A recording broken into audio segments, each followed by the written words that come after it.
Clear out your desk by the end of the day. The words echoed in my head as I stared at Mr. Harrison, my boss of 5 years, wondering if I'd heard him correctly. There must be some mistake, I managed to say. The client data breach. I had nothing to do with it. He shuffled the papers on his desk, avoiding my eyes. The evidence is quite clear, Sarah. Your login credentials were used to access and leak sensitive information to our biggest competitor. The board has no choice. Because someone stole my password. I protested, my voice rising. I've been telling it for weeks that something was wrong with my account. I'm sorry, he said, not sounding sorry at all. The decision is final. As I walked out of his office in a daze, I caught a glimpse of my sister Diana watching from her corner office, a small smirk playing on her lips. That's when everything clicked into place. The accidental coffee spill on my laptop last month that required a password reset. The strange emails I'd been getting. The way Diana had been quietly undermining my projects while cozying up to the board members. My own sister had orchestrated my downfall. I'd spent 8 years at Maxwell Technologies, working my way up from entry-level analyst to senior director of operations. Diana had joined 3 years ago, fast-tracked through management thanks to her Harvard MBA and our father's connections with the board. From day one, she'd seen me as competition. Every success I had was a threat to her carefully planned rise to the top. But I never thought she'd go this far. As I packed my belongings into a cardboard box, my hands shaking with a mixture of rage and humiliation, Diana sauntered over to my desk. Tough break, sis, she said, examining her perfect manicure. But really, did you think you could compete with me? I mean, your community college degree against my Harvard MBA. It was only a matter of time. I looked up at her, the stranger wearing my sister's face. You did this? I said quietly. You set me up. She laughed, the sound cold and brittle. Prove it. Oh wait, you can't. Because all the evidence points to you having a little side arrangement with quantum systems. Selling client data to the competition. That's career suicide. Why? I asked if I already knew the answer. Because you were in my way, she replied simply. The board is looking for a new COO. And now, with my main competition conveniently eliminated, guess who's the front runner? She leaned in close, her designer perfume making me nauseous. Good luck finding another job in this industry. Nobody hires corporate spies. I watched her strut away, her Louboutin heels clicking on the marble floor.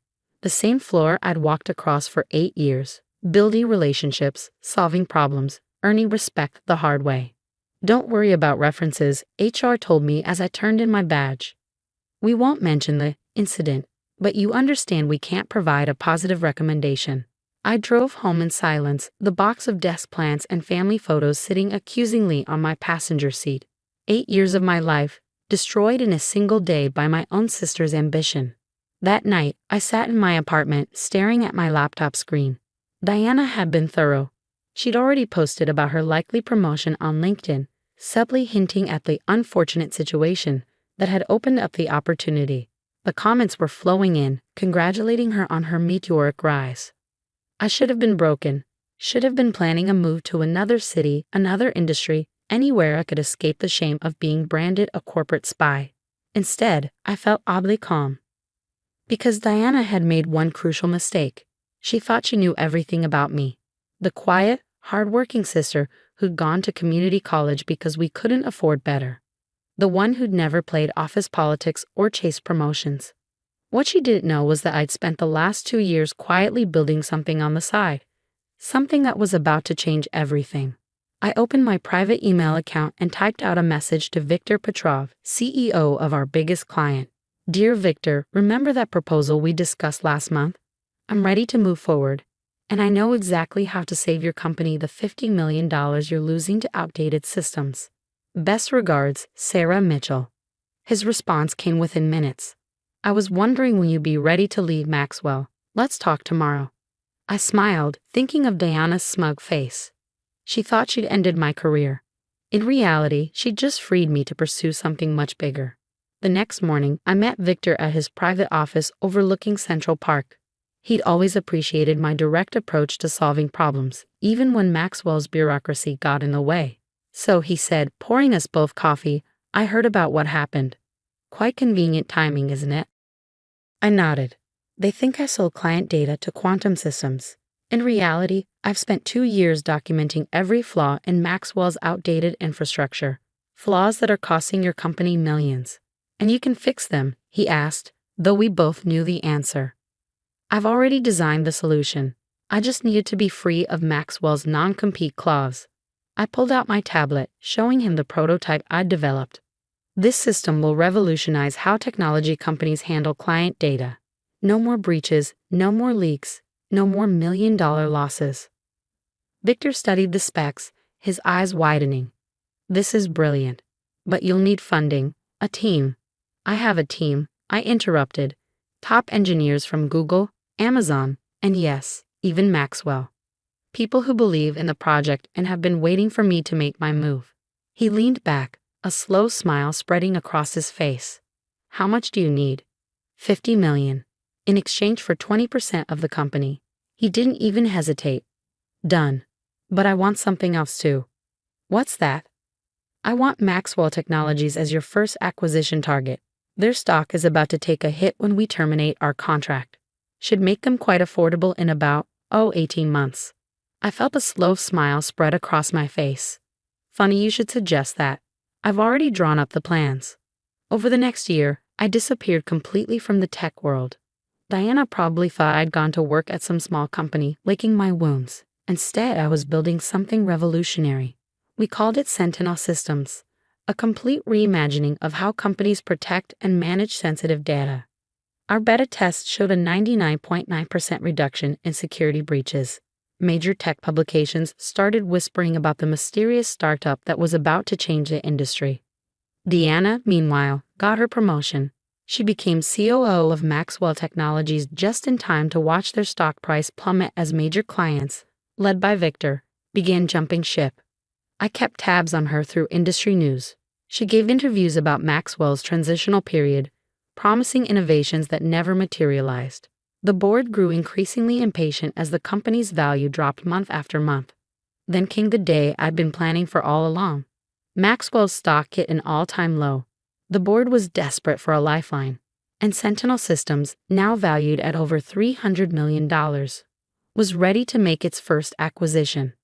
I sat in my sleek downtown office, looking at the latest headline, Tech's hottest startup in talks to acquire Maxwell Technologies. My phone buzzed. A text from Diana. Did you see the news? Some startup is trying to buy us. Don't worry, I'll make sure they keep the family embarrassment far away from any decisions. I smiled, setting my phone down without replying. Tomorrow at 9 a.m., the board would meet to discuss the acquisition offer, and Diana would finally learn who was really behind Sentinel Systems. Sometimes the best revenge isn't getting even. It's rising so far above your enemies that they can't help but look up and see you coming. I arrived at Maxwell Technologies at precisely 8:45 a.m., 15 minutes before the board meeting was scheduled to begin. The security guard at the front desk did a double take when he saw me. Miss Mitchell? But you're? Expected at the board meeting, I finished for him, holding up my visitor's badge. Could you please let Mr. Harrison know I'm here? Walking through those marble halls again felt surreal. Employees who'd once been my colleagues stared openly, whispering behind their hands. My designer suit and confident stride were a far cry from the broken woman they'd watched leave in disgrace a year ago. I was early, but the boardroom was already full. Diana stood at the front, laser pointer in hand, likely preparing another of her famous presentations about Maxwell's bold new direction. The room fell silent as I walked in. Diana's laser pointer clattered to the floor. What are you doing here? She demanded, her voice higher than usual. Mr. Harrison stood up, looking uncomfortable. Sarah? There must be some mistake. The meeting with Sentinel Systems CEO isn't until 9 o'clock. I finished checking my watch. I'm a few minutes early. I hope you don't mind. Diana's face went from red to white in a span of seconds. You're not. Sarah Mitchell, CEO and founder of Sentinel Systems, I said, taking my seat at the head of the table. Shall we begin? The next few minutes were chaos. Diana tried to have security remove me. Mr. Harrison had to be convinced that my credentials were real. Board members frantically pulled up news articles about Sentinel Systems on their phones, trying to understand how they'd missed this connection. This is impossible. Diana finally sputtered. You were fired for corporate espionage. You couldn't possibly. Interesting you should mention that. I interrupted smoothly, opening my briefcase. I have here documented proof that the data breach which led to my termination was actually orchestrated by someone else within Maxwell Technologies. Would you like to see it, Diana? She fell back into her chair, face ashen. But that's not why we're here today, I continued, addressing the board. We're here because Maxwell Technologies is failing. Your stock has dropped 60% in the past year. Major clients are leaving, and your technology is hopelessly outdated. I clicked a button, bringing up Sentinel's acquisition proposal on the screen. We're prepared to offer a generous purchase price, well above current market value. We'll retain most employees, modernize your infrastructure, and restore Maxwell to its former glory. And what happens to current leadership? One board member asked, pointedly not looking at Diana. That will be evaluated on a case-by-case basis, I replied, though I have serious concerns about certain executives who may have engaged in corporate sabotage. Diana stood up so quickly her chair fell backward. You can't do this, I'm COO. I've given everything to this company, including your integrity. I asked quietly, let's talk about what really happened last year, shall we? Over the next hour, I laid out everything. The stolen password, the fabricated evidence, the carefully orchestrated sabotage. I had proof of it all, gathered meticulously over the past year by private investigators and forensic experts. Ms. Mitchell, the board chairman said when I finished, I believe we owe you an apology. Deanna tried one last desperate move. Daddy, she pleaded, turning to our father who sat on the board. You can't let her do this. I'm your daughter. So am I said softly. And you chose to destroy my career rather than compete fairly. Our father looked between us, years of family dynamics playing across his face. Finally, he said, the board will vote to accept Sentinel's offer. Diana ran from the room, mascara streaming down her face.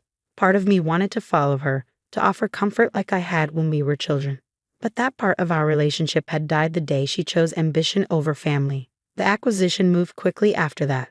Within a month, Sentinel Systems owned Maxwell Technologies. Our advanced security infrastructure was integrated into their systems, immediately solving the problems that had been driving clients away. Diana resigned before I could fire her, though the evidence of her corporate espionage would have been grounds for immediate termination. Last I heard, she'd moved to Chicago to work for a smaller tech firm.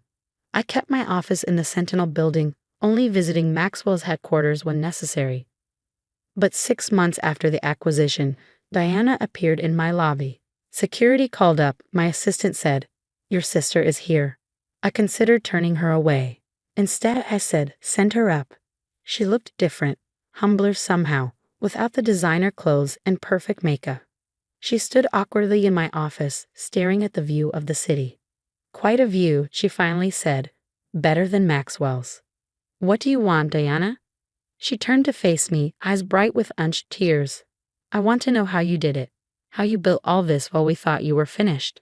I did it by working harder than anyone else. By believing in myself when no one else did.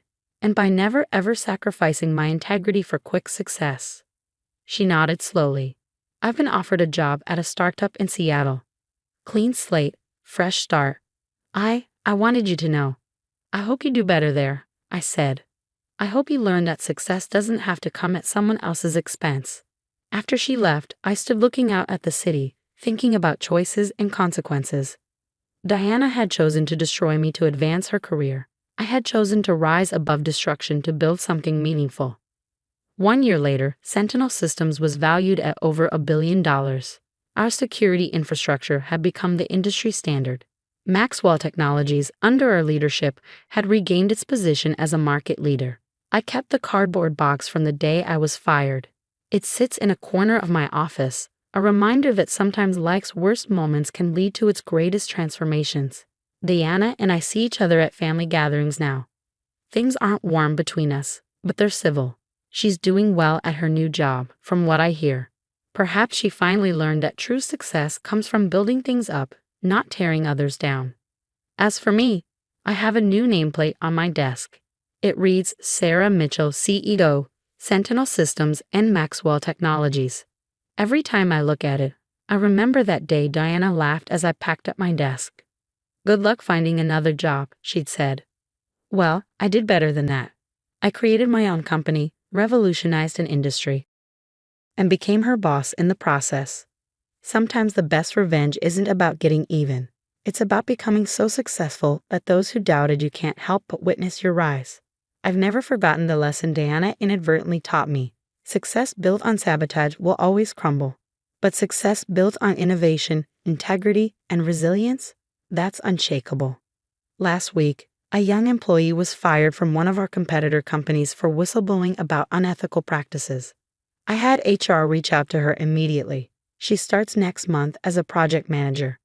Because sometimes, getting fired isn't the end of your story. Sometimes it's just the beginning of a much better one. And sometimes, the person who tries to destroy your career accidentally sets you on the path to building an empire